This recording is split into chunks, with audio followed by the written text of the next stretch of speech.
اللہ رب العزت نے محبوب دو عالم صلی اللہ علیہ وسلم کے ذریعے صحابہ سے فرمایا،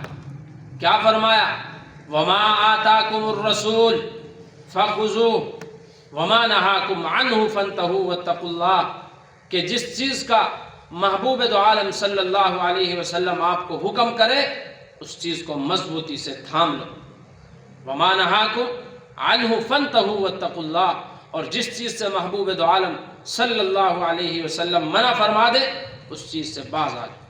یہ اللہ نے واضح قرآن میں فرمایا۔ اور اللہ رب العزت کی محبت کی اور تعلق کی اور پیار کی نشانی ہے ہی یہی کہ وہ بندہ محبوب دو عالم صلی اللہ علیہ وسلم کی سنتوں کی پیروی کر رہا ہو، آپ کی اوصاف کی، آپ کے اخلاق کی اتباع کرتے ہوئے زندگی گزار رہا ہو، یہ اس بندے کے اللہ کے سچا بندہ ہونے کی نشانی۔ اس کا بھی قرآن میں ذکر ہے۔ اللہ رب العزت محبوب دو عالم صلی اللہ علیہ وسلم سے فرماتے ہیں، اے محبوب آپ ان صحابہ سے، ان لوگوں سے کہہ دیجئے، قل ان کنتم تحبون اللہ، آپ ان سے کہہ دیجئے اگر تم لوگ اللہ سے محبت کرتے ہو، کرنا چاہتے ہو، فرمایا اے محبوب آپ ان کو کہہ دیجئے فاتبعونی، تو مجھ نبی کی اتباع کر،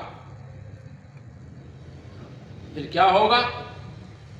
یحببکم اللہ، پھر اللہ بھی تم سے محبت کرے گا،